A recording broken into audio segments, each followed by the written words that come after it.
ஃபேர்லிக்கு முன்னாடி ஓடிட்டுருக்கிறாரு. ஏலியன்ஸ் கூட்டம் பின்னாடி அதிகமாக சேர்ந்து துரத்திட்டு இருக்குது ஃபேர்லிக்கை. ஃபேர்லிக்கு முன்னாடி ஓடிட்டு இருக்கும்போது முன்னாடி உள்ள ஏலியன்ஸு நிறையா கூட்டம் சேர்ந்து அதுவும் வந்துடுது. ஃபேர்லிக்கு ஒரு ஐடியா, இந்த ஏலியன்ஸ் எல்லாம் மொத்தமாக கூட்டம் சேர்த்து மொத்தமாக போட்டி போட்டுடலான்னு பார்க்குறாரு. எல்லா ஏலியன்ஸும் ஒன்று சேர்ந்துருச்சு. ஓடிட்டுருக்கிற ஃபேர்லிக்கு மேலே உச்சிக்கு ஏறுறாரு. அவருக்கு திடீர்னு ஒரு ஐடியா, கன் எடுத்து போட்டுடலான்ட்டு. ஏலியன்ஸ் வந்துச்சு, எடுத்து சுடுறாரு. ஏலியன்ஸ்லாம் சுட ஆரம்பிச்சிச்சு. அவர் சுடுற 2 புல்லட்டில் எல்லா ஏலியன்ஸும் செத்துருதுங்க. அப்புறம் அந்த லாங்கில் ஏலியன்ஸ் நிறையா 2 புல்லட்டில் விட்டு அதை புதைக்கிறாரு. இதில் ஒரு புல்லட்டில் வந்து மிஸ் ஆகிடுது அந்த ஏலியன்ஸு.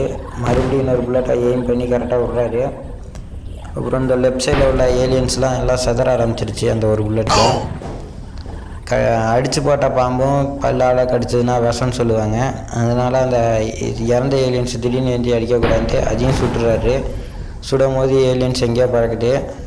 பார்ட் 4 பார்க்கணுன்னா லைக் பண்ணிவிட்டு சேனலை சப்ஸ்கிரைப் பண்ணிவிட்டு கமெண்டில் பார்ட் 4ன்ட்டு மென்ஷன் பண்ணுங்கள்.